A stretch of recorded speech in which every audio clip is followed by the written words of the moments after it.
Hi, Kyler. We are so glad having you in ERP Talks. Thank you. I'm so happy to be here, Khaled. Thank you so much for having me.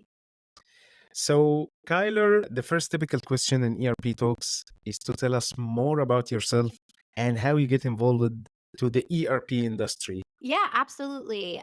So I've been in technology marketing for close to 20 years at this point. I pretty much grew up there my entire career. I started in more of the front end digital media side of kind of pioneering those data analytics of how do we attach acquisition of traffic to ROI for the business. And I did that for some very big brands when social media was in its infancy. And some of my clients were like Amazon, Harley Davidson, Mountain Dew.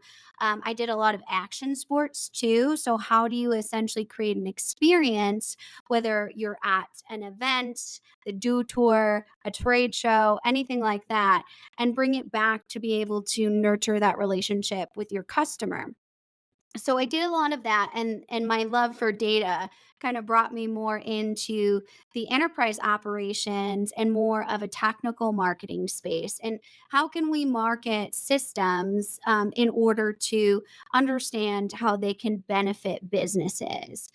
So I spent a lot of time in that community of talking about ERP from an independent standpoint and really understanding the talent, the depth, the innovation of the ERP community. And just recently, I started my own practice called the Confluential, which focuses just on core technical marketing. So that really is where I am right now. But it's been a very cool journey to kind of see the evolution of our community right alongside the evolution of technology, Cleed. So I'm very grateful for the experiences that I've had throughout my career. Yeah, sounds great. So, you are an analytic person? Yes, very much. That's why I always say I really hate the word marketing. I truly do, because I feel like it gives us a level of inaccountability so that we don't actually have to produce results. So nothing drives me crazier when I have a friend or colleague that comes to me and says, "Hey, Kyler, so and so told me that there's nothing to measure in marketing. My tactics are going to take me 6 months to see an impact." And that drives me quite literally insane because that is not true whatsoever. Measurement and performance is absolutely key to growing a business, just like enterprise operations analytics are key to optimizing and creating efficiencies within your business. Okay.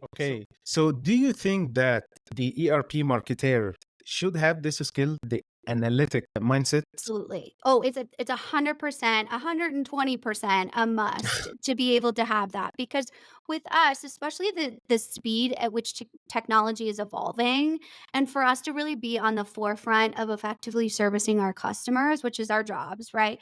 We need to be able to measure our impact.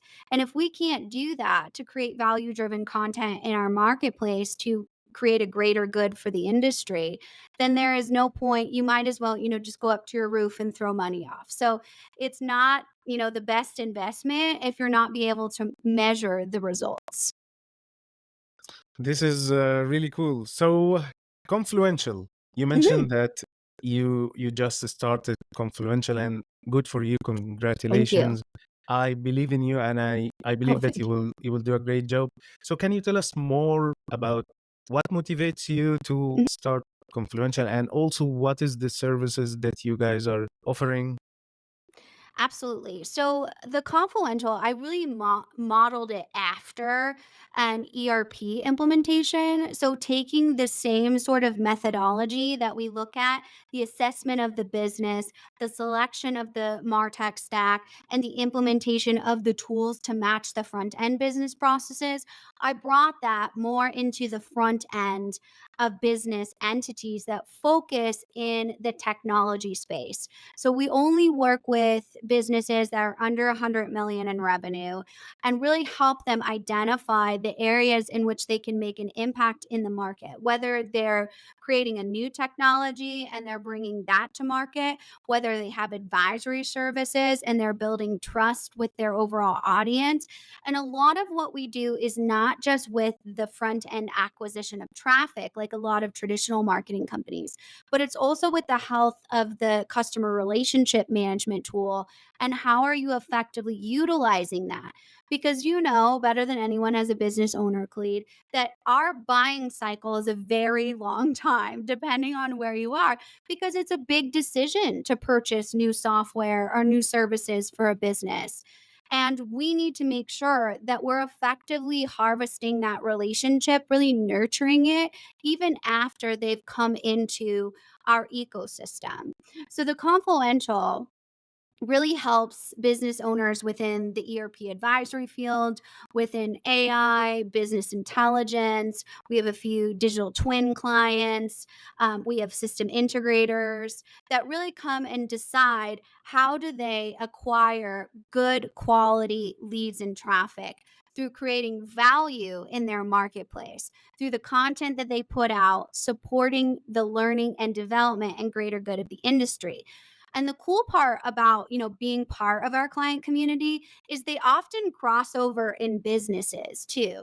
And I totally wasn't planning on that when I started it, but it came to the point where, we have some people that work in a certain industry and then finds they need support in organizational change management, leadership or communication development, and they're able to access our other clientele to kind of share those engagements. So that's the neat part. It's kind of created a community, and I'm extremely proud of each one of the great work that our clients have done, not only for themselves, but also to better the community just in general. Sounds great. So let's say I want to work with you guys. What Mhm. is the first thing that you will do for me? So the first thing we do, just like any ERP implementation, is we assess the current state. So even if you're like, I don't have any data to assess, like I'm totally a clean state here, we still do it because we need to assess the marketplace. So even for clients that have not launched their new technology yet, we still need to see like what is the sentiment in the marketplace? Where are the target customers? Where are the strategic partners within the industry that could potentially help you to launch this new technology? So the first thing we would go in and we do just a blanket assessment. And the reason that we do that, that assessment is a deliverable, which shows you all of your data, all of the sentiment around your specific specialty in the marketplace, and then a set of recommendations so that you have the option to say, okay, I have my recommendations. I'm going to go do a DIY marketing initiative, which we'll cheer you on in the background. Or you say, you know what? I am a business owner and I'm going to focus on what I'm good at, which is delivering awesome client work. And I'm going to let you guys kind of do the background for my content distribution, for, my messaging, for my lead generation assets, and kind of builds me a pipeline that's more passive so that I can be focused on that big next project, but not come up from the next project and be like, oh my goodness, I don't have any sort of leads in my pipeline. So now I have a big valley in my business flow. So those are kind of the different pieces, but it really all starts with that assessment. Perfect. So I have the liberty to do it myself after the assessment, or you guys can Yeah. do it for us. Whatever is Yeah. best for you. And that's the thing is, we're incredibly transparent about hours. Each week we go over metrics and hours because our business can have ebbs and flows. So sometimes our clients are like, I just got a new project, let's do this, let's go, all of those different things. But sometimes they're like, hey, I'm a bit low, let's back off a little bit and we can scale kind of up and down with how your business fluctuates. Perfect. So any discounts for ERP Talks Oh, listeners? yeah. Yeah, yeah. So for you, anything, Khalid. But no, so we would Thank love you. to offer your audience a 10% off kind of Perfect. coupon for that assessment. So what Perfect. they can do is either DM you or DM me, but they have to subscribe to the podcast first. That is a Yeah. requirement. Yeah. Thank you so much for that. A Yeah. 10%, guys, but subscribe first and you will have a 10% on the assessment. Thank you, Kyler, so much for that. I really Yeah. appreciate it. So I heard you talking about the migration to S4HANA and Hmm. the ECC deadline support. Hmm. So can you tell us more about that? And also, how can people make like a smooth transition, smooth migration, in your opinion? Yeah, absolutely. Well, the ECC support deadline is certainly kind of an unprecedented time that we have right now in our industry. So, just to give you an idea, if you're not familiar, Okay. ECC is pulling a lot of their maintenance for certain ECC systems in December of 2027. So, that means that if you have an ECC system that hasn't had an upgrade pack or an extension pack through SAP, then you're going to lose support and maintenance for the system. That doesn't mean that the system is going to like turn off and all your computers are going to start on fire, right? It just means that you're not going to have the maintenance that you typically have from SAP or your SI in that support system. So there's lots of options to kind of look at what you need to go through. And a lot of that comes down to understanding that SAP is a humongous system, right? So we're talking about businesses that are usually large, global, complex businesses that are moving from ECC that they might have just implemented to SAP S4 HANA and a different environment. So a lot of that has to do with data and cloud migration. It takes a lot of resources, not only from the employee side, but also financial resources to be able to invest in this. So right now, we see kind of this rush, to get into understanding what's going to happen during that migration. And the reason it's so unprecedented is we don't typically see very big software vendors kind of push this forced migration on many different customers. So they really want customers to get into SAP S/4HANA, and that might be the best option for the Okay. customer too. It can the customer consume that type of huge migration right now. So, when we talk about how do you do that, I think again, it starts with kind of just the confluential methodology, but an assessment, right? Reach out to that advisor that you have that you find kind of in the LinkedIn different ecosystem and ask for your specific options because it's going to be really unique to the business. Maybe you do have the resources and you're ready for an SAP S4 HANA migration. Maybe you are. Maybe you have the data governance, the data hygiene to make sure all of that migration is ready to go. But maybe you're like, whoa, I just finished ECC. We're tired. We're broke. We're not ready to do this again, right? So now you have the opportunity to do an assessment and say, okay, these are my options. I can go with a managed service provider that will provide me support outside of SAP and I'll continue to run ECC because that's what's best for me and I'll invest in that hosting and managed services. Or, I'll look at potentially purchasing one of the extender packs and then be able to have some more time to be able to plan on implementation to SAP S4 HANA. Or maybe I'm going to replace SAP S4 HANA. And that is very unusual, right? We know that a rip and replace of SAP S4 HANA or SAP in general is very, very challenging and expensive. We've seen it happen though. So the goal here, as I say, is just to get all the options on the table. See, here is where I am, and here is my roadmap.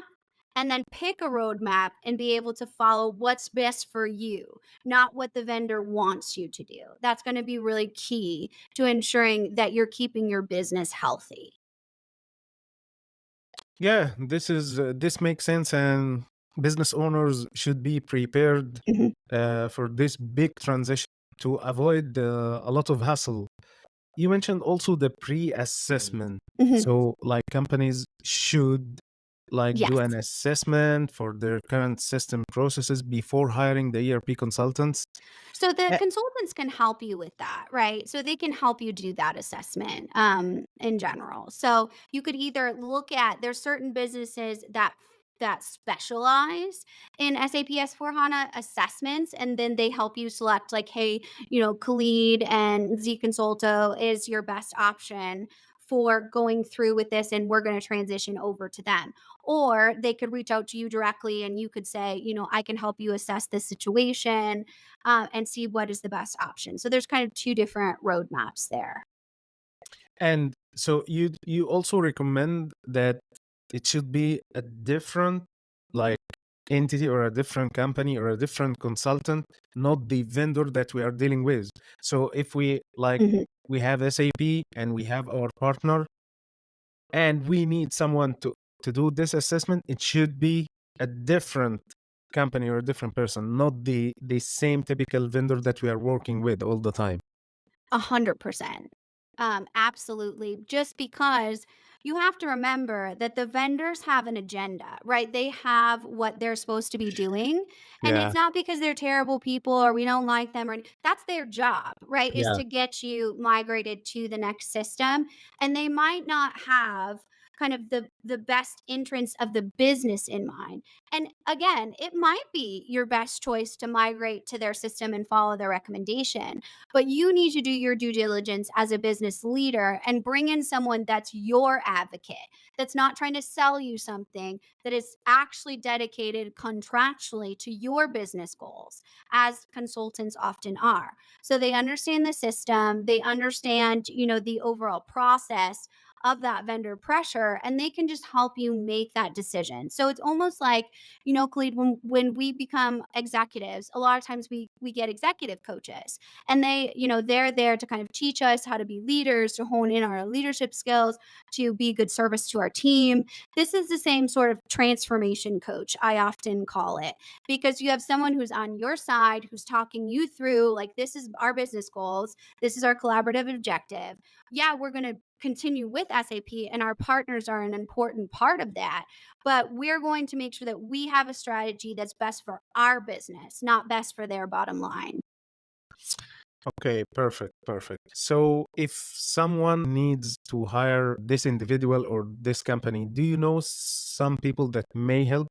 Should people reach out to you and ask you if you can recommend Yeah, oh, sure, Confluential? always. Yeah, I always, to bring that, I know, that my friend, Sana Asher, has an SAP assessment firm, and she's really great. She has this really cool 12-week program where she doesn't come in and do the consulting, but she comes in and does like a 12-week program to assess your current state, to see like where you're at. So that's a great option. There's also a ton of people in the SAP community that you could potentially reach out to, but I'm always available in the DMs. I don't run a consulting firm myself. I just Okay, help sell consulting firms. So you can always, reach out to me and ask for a specific partner in that space, because there's a lot of consultancies that's our system specific, whether we're talking about SAP, whether we're talking about IFS, Epicor, Infor, they have a specialty in that area. It's just about finding the ones to be able to work with. perfect. Guys, if you need any recommendations, reach out to Kyler, and she is a high responsive person. When you send her, she will respond immediately. Reach out to her and she will definitely help you guys. So regarding the community, you mentioned the Mhm, ERP community and the diversity. mhm. I watch also video. You have been talking about that. What does diversity mean, in your opinion, for the ERP industry? And what is the strategies do you think can help achieve this goal of the Yeah. diversity thing? Well, I think for diversity, what it means to me is just a level of different opinions and thought processes. And what I think that's great about the ERP community is we're very good at listening to each other, even if we have different approaches in the area. Some people are in love with SAP, some people are against SAP, but they can still come together and decide, like, what is the best process to work together. So I think that's the beautiful thing, is just the mutual respect. So when we have a diversity involved in our conversation, that also means that we need project diversity. So that could be, just a diverse background on your project team, but also diversity in skill sets. We need those technical skill sets. We need those engineers, those developers. Those are very important to the project, but we also need those communicators. We need those organizational change specialists, those business technologists that go between communicating with the executive team and the IT team. We need a diverse group in order to be successful on our projects. And then lastly, I'll just mention the diversity in our community, specifically for, my passion, which is women in ERP. I think there's a great opportunity to bring more women in the space. I know I've followed in the footsteps of some very amazing influences when it comes to women in the space that are both business owners and leaders in the industry.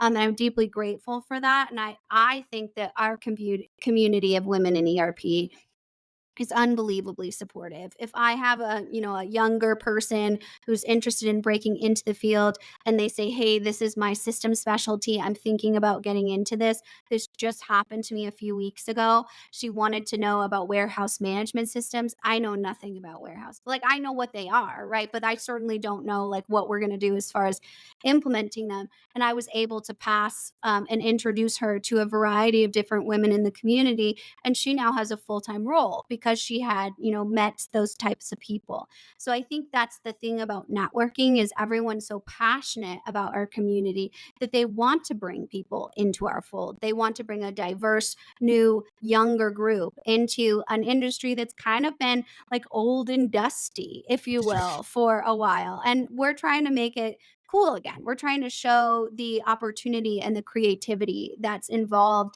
in being in ERP, because, and I'll get off my soapbox in a second here, I promise. There is no other industry that's a better problem solver, that's more innovative, that's more motivated, because that's what you have to do to be a consultant. Your Tuesday and Thursday are never the same. They're always going to be full of different problems, of different issues that you need to help your clients achieve or solve. And I think that's the coolest part about it, is not only the learning experience, but the constant evolution of the services and technology you're providing. Perfect. So the women in ERP, is this a real community or this is like an idea?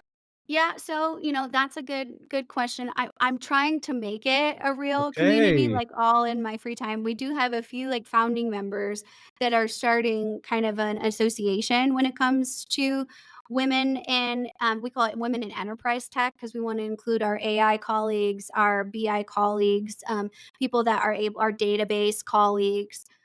So we are working on that, so definitely stay tuned. But if Yeah. if you are a woman listening, especially young women that are trying to break into the space, please feel free to reach out. We certainly can get you in touch with people that share your same specialty, that can help mentor and grow your skills. So women are so lucky that they will have this community. I hope we have like men in ERP community, but why men are not doing that stuff? Why? I don't know, but I will say that if you go on, the confluential.com, which you can see how to spell confluential right under my name here, and I'll ask Khalid if he can link it in the description, but I do have in the appointments consulting coaching, so a lot of times people reach out to me and say like, "Hey, I'm very interested," both men and women, or however you identify, reach out to me, and then we have a quick call just to ask like, what is your interest? Is it project management? Is it a certain system? Is it a certain SAP discipline? I kind of listen, and then I connect you with anyone that I know in the space. So you can absolutely book that on my schedule. It's an automatic booking. So feel free to put time on there. You can also click on the book a time link on my LinkedIn profile, and you can choose that as well. So if you want to talk career and consulting, I'm super passionate again about bringing that into our community and connecting people. So I'm happy to help there too. This is so smart. Sometimes people feel like I'm an SAP consultant for 5 years now. What is the next step? Should Mhm, I like focus on the project management? Should I keep myself in the technical arena or mhm. what should I do? And I believe an option like that, someone that have this massive experience like you that I can speak to and you guide me, tell me some recommendations or connect me with someone that may help. Yeah. Yeah, this is super beneficial.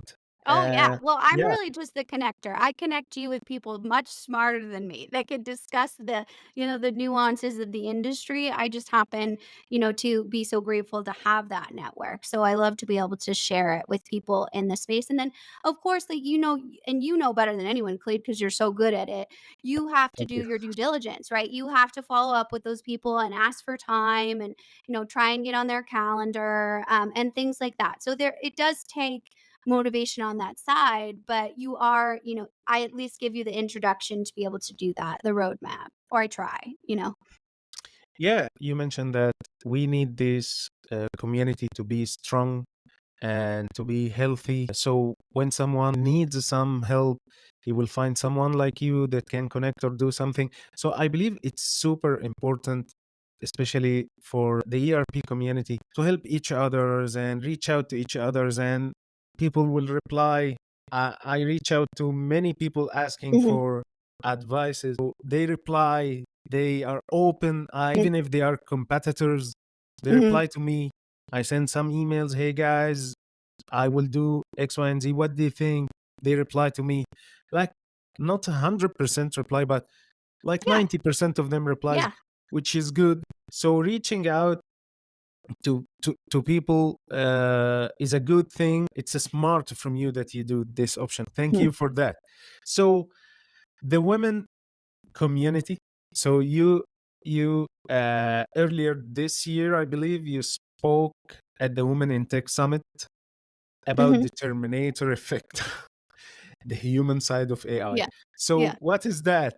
Is this the Yeah. Terminator the movie? Yeah, Terminator the movie. Yeah, so if you haven't checked out the Women in Tech Summits, they're all over the country here domestically. It's a great organization for especially younger women that are trying to get in the field and look at what discipline you have. Men are also invited, I will say. So there's lots of options for everyone to go. Um, but my talk typically that I do at Women in Tech Summits or at other global conferences is called the Terminator Effect. And what I do is I take the power of the perception of AI. So we have this almost boogeyman type perception of AI, like it is this terrifying robot monster that's going to come steal our children out of their beds in the middle of the night, right? So, and that's done by pop culture.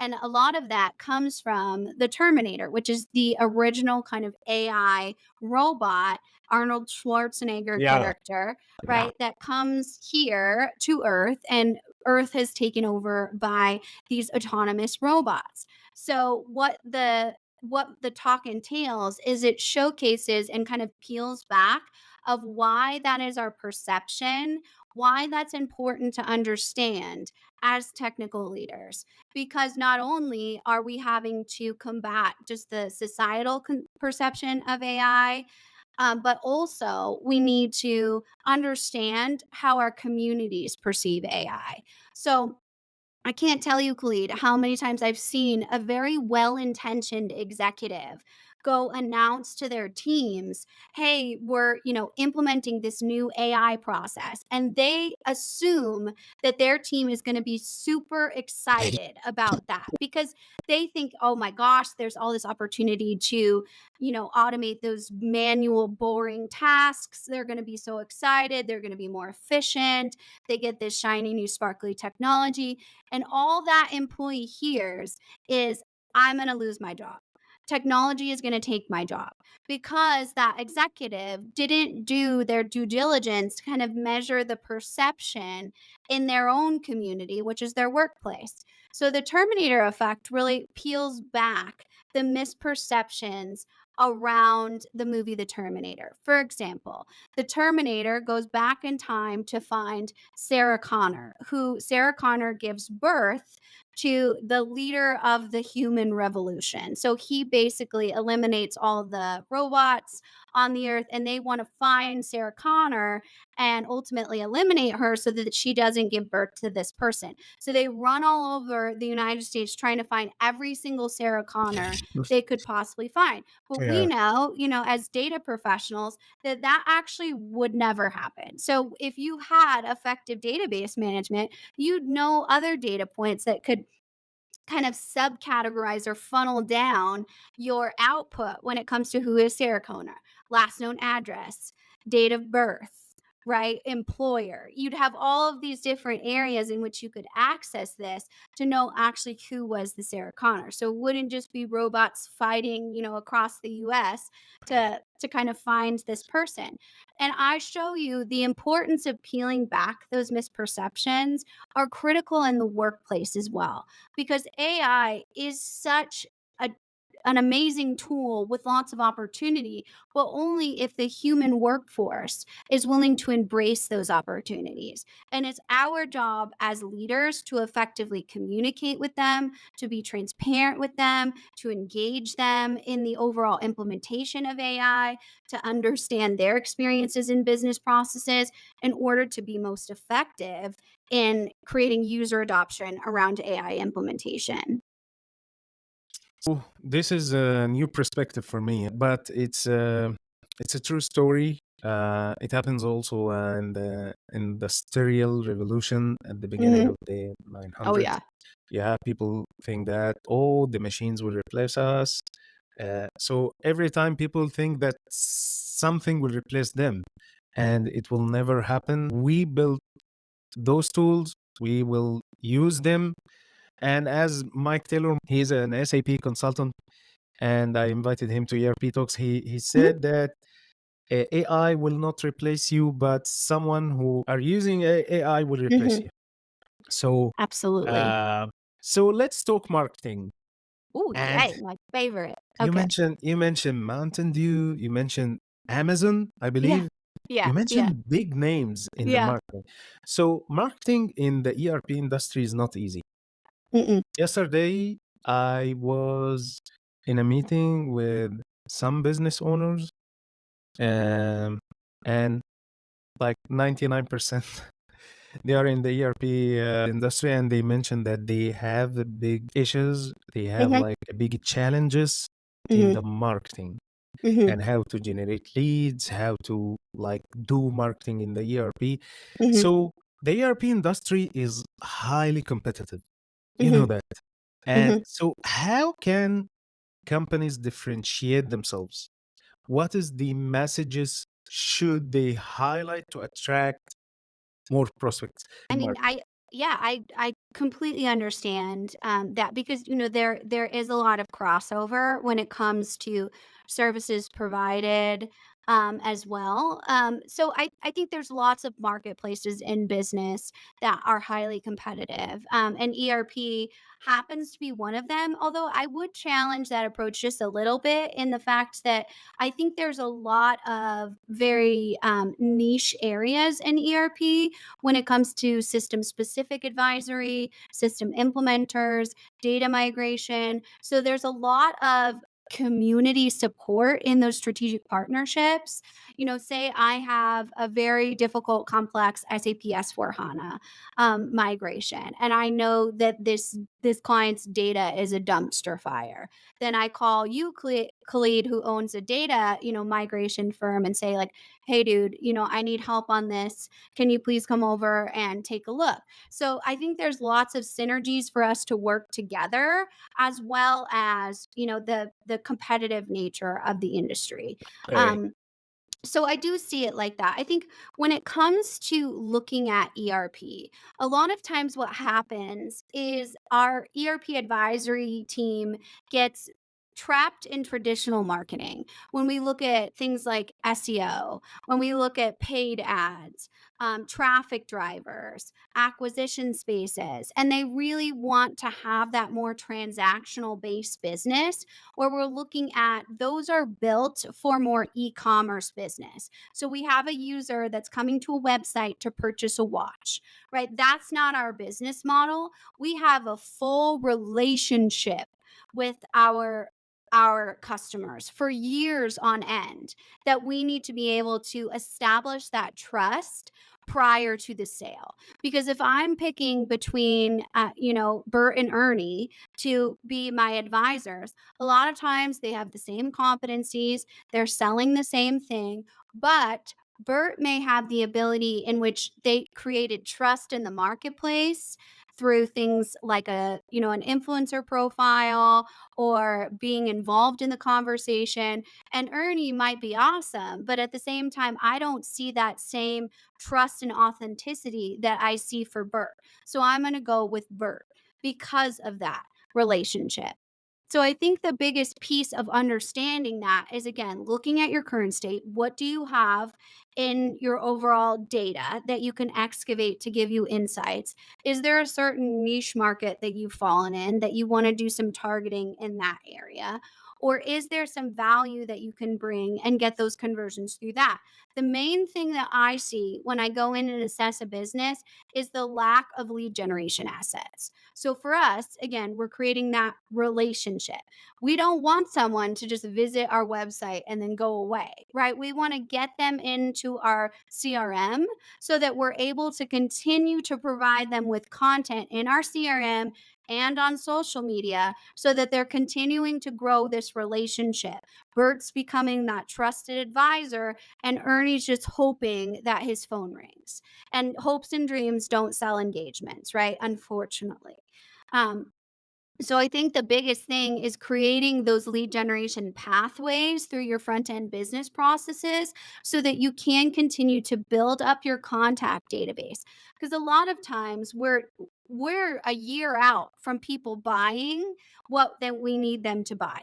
They're just in this kind of information garnering stage. And we need them to understand that ZConsulto is the trusted advisor in that information stage. So for a couple of months, we're giving them marketing emails, we're posting on social media, they're following us there. They're creating a passive relationship with our business and our brand to be able to see us as the trusted advisor.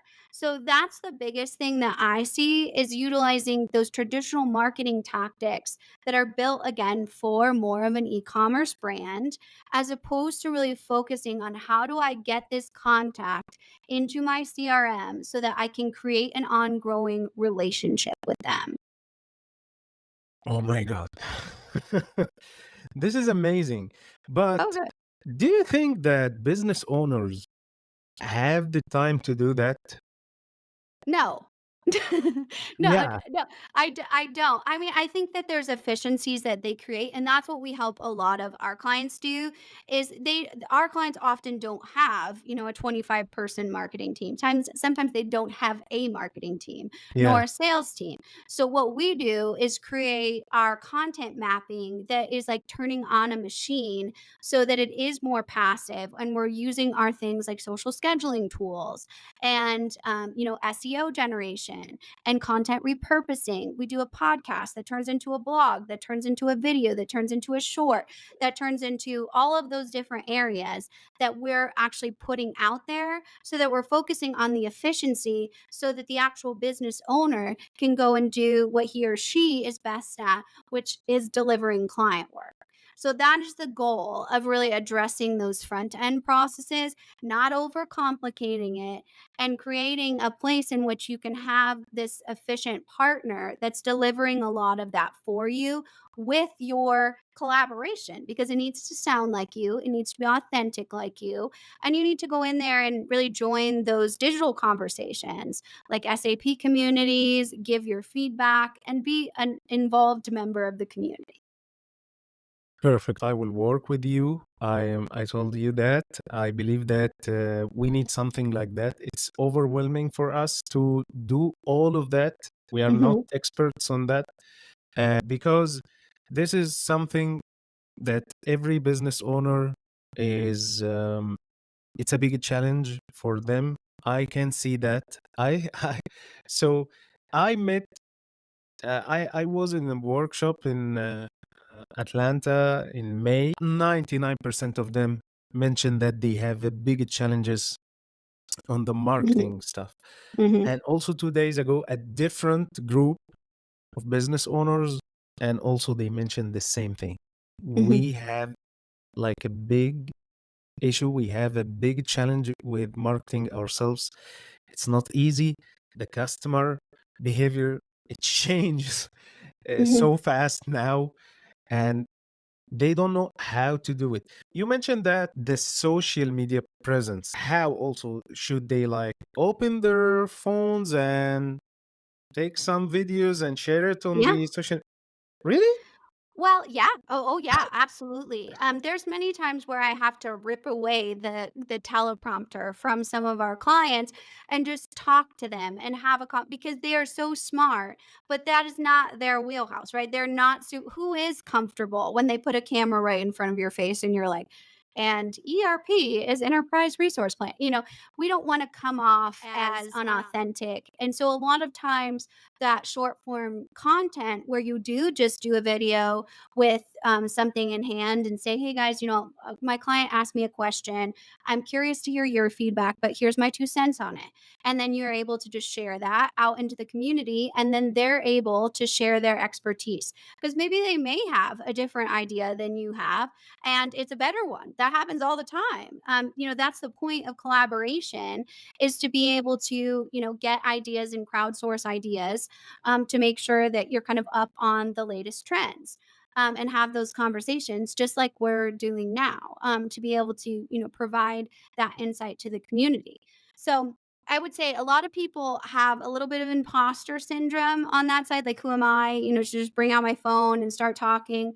But the thing that I would do, a tool that I utilize all the time that I feel like is under-resourced is, the Google Keyword Planner, and now you need a Google Ads account to use the Keyword Planner, but if you Google Keyword Planner and you go into the keywords and you discover new keywords and you type in NetSuite implementer, and then it pops out all of the search keywords that are attached to the search term NetSuite implementator.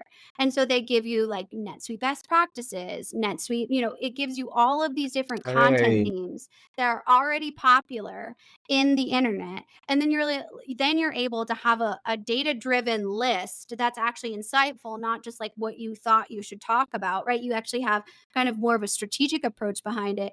And then you just start going down that list and say, today I'm going to talk about the importance of selecting a NetSuite specific SI as opposed to, one of the big four SIs. You can talk about the importance of those things, but that way it gives you an idea of what you should be talking about in the marketplace. And then when we distribute it, that's the most important thing. You can create the most amazing, shiny, sparkly, insightful content, but if you don't have the distribution behind it, no one's going to see it. So that's really where it comes down to the nuance of who are you talking to and are you engaging your community. If you see my content, I tag Khalid a lot. I tag a bunch of people that are specialists in that to join the conversation so that we're able to actually get in the comments and have a conversation. It's a dynamic piece of content as opposed to a static piece of content that just sits there and nobody does anything with. Ask a question, give them a call to action, ask for their opinion in the space, and then they'll give it to you. Just like you mentioned, Khalid, when you 9 times out of 10, when you reach out to someone in the SAP space, they're not going to be like, oh, go away, I hate you, right? They're going to be like, hey, this is my 2 cents on that because they're passionate about what they do. So that's the biggest thing is the distribution mechanism, but you got to start somewhere. So if there's one thing you can do today is commit to a discipline of one video a day. Just take one video a day, start to put it out on LinkedIn, see what happens. What's the worst that can happen? Is that no one watches it? Well, then you tweak your strategy. And it's just like a system that nobody uses. What are you going to do? Use your project management mind to find the next solve, to find the next innovation out of getting your content out there. great answer, always. So, two things. Number one, to find what people are searching for by doing the Google keyword, the planner thing. You go and see what is the trend or what people are Mhm. searching because maybe you will shoot a video that no one Exactly. Yeah. yeah. So, and number two, the distribution, how to Mhm. distribute that. Mhm. You're talking about the timing, the platform that I should like share my stuff on, and also to make it like a kind of what you mentioned that. Oh, Like a call to action you want. Like, what are you trying to yeah, do? Are you trying to get them to answer your question? Are you trying to get them to provide insight? What interaction. Yeah, Yeah. interactive. You Mhm. need someone to answer. You need it like that. Don't like shoot a typical video that you will say something that no one will like interact. Make it like a conversation. I like that. I like that so much. Good. And it's a free, guys. This is a It's free free. advices. Yeah, This it's is free. free advices. We should start doing that. So before we move to this question, the last thing about the marketing, if I will hire a marketer in the Mhm. ERP industry? Two things. What is the time frame that I should Mhm. expect from them to give me results? And what is the main skills or main experiences? Because, it's hard to find someone working Yeah. in the ERP as a marketer. Mhm. So most of them are coming from different Mhm. industries, Yeah. not the ERP, even if it is like a software industry, Yeah. but the ERP is different. Yeah. Yeah, that's a really good question, Khalid. I really like that question. So thank you for asking it because it's super important. So when we're looking at what should we look for in skill sets, you need to make sure that your marketing candidate or agency has managed service or professional services experience. And you need to see that. And you need to call the other clients that they've worked with and check their references, see who they are, right? And what their experience has been. So that's going to be critical of not only do they have that experience, because again, we're not looking for e-commerce based marketing. We're not looking for, to just buy a license and be done. That's not our business. So you have to prove not only that you have managed service marketing experience, but you know how to create conversions in the CRM. Because you could have 100 million users on your website every single day, but if you can't convert any of them into your CRM, there's no point because they're not calling you, they're not contacting you, they're not interacting with the brand. So they could be there for sure on the internet, but if we can't actually convert those into calls that we're getting and business that we're executing on, that traffic means nothing. So this marketer is going to need to go to a level deeper of like, a great question is asked is what benchmark would you set for conversions on your contacts? And if they have no idea what you're talking about, then just run away immediately because it's not going to be a good fit for what you need to produce. And then as far as the time frame, this again is what really kind of lights me up. If you're not getting a scorecard from your marketing agency every single week, something is wrong, right? So we might not be able to produce our benchmark conversion rate in the first week, but we can certainly influence traffic, influence organic social attribution, have some data visualization around our attribution channels, have our lead generation assets set up. There is lots to be able to measure in a week's time. So if I'm meeting with my marketing agency every single week, I should have reports, data analytics around how my business is moving. Whether it's your YouTube channel analytics, whether it's your Google analytics, whether it's your LinkedIn analytics, those exist every single week. So if you have a marketer that's like, oh, such and such is going to take 6 months, maybe they're right. Maybe whatever tactic you're doing is going to take 6 months. But that doesn't mean that we can't measure milestones in project progress, just like we do in an ERP implementation, right? We don't just say, oh, this is going to take a year. I Mm. guess we'll see results in a year. That's not how you do business in general, especially for a business owner that is so engagement based. You may only have a handful of engagements a year because they're a high ticket profile. So we need to make sure that we're keeping that pipeline healthy. So those are my two recommendations that you make sure they have managed services, professional service experience, they focus on conversions, and then also that you are getting analytics every single week. Oh my God. Thank you so much for this answer. I believe that it's a must to have those numbers.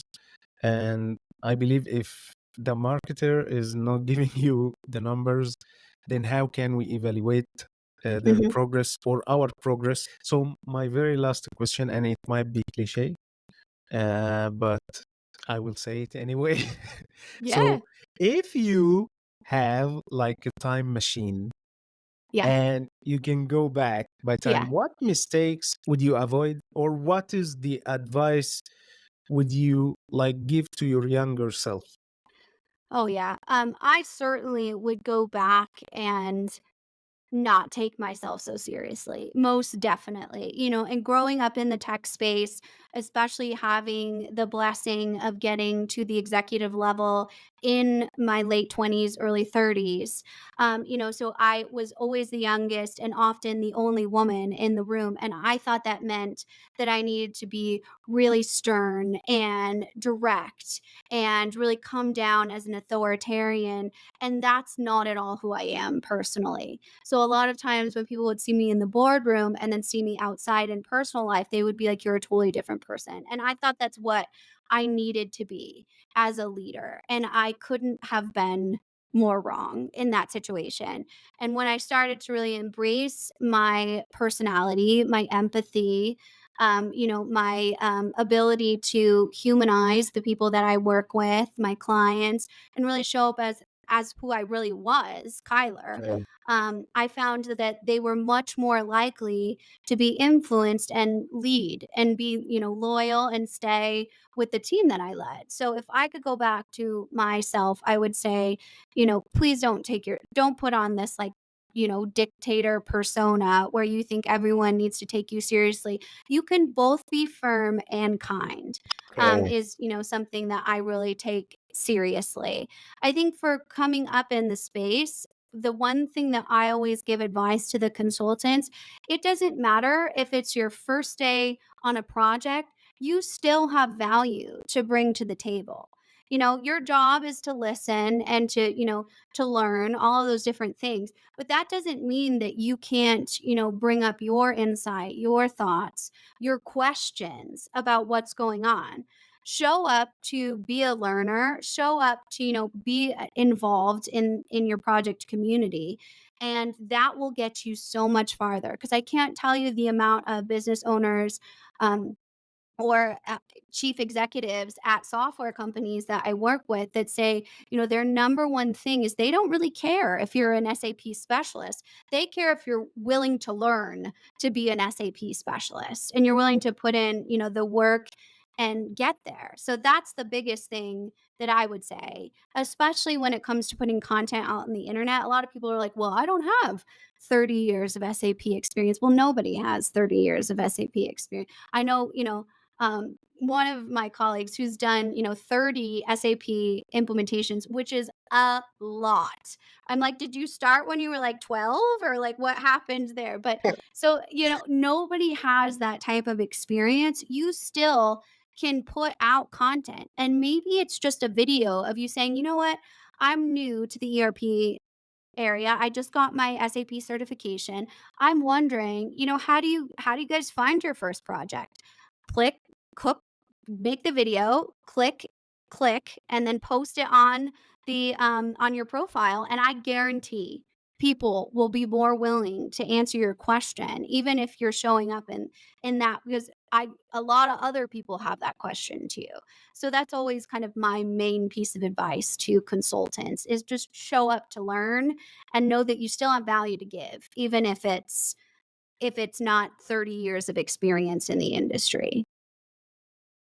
So thank you so much, Kyler, for your time today. I Mhm. really enjoyed this episode, Me and I too. believe the listeners too. Thank you for the 10% discount on the Yeah. assessment. And thank you for all the insights that you and all the tips that you gave us today. Thank you so much for having me. I'm so deeply grateful to you and the listeners, Khaled. Thank you, Kyler. To all our listeners, thank you for joining us today. We hope you gained valuable insights from this episode.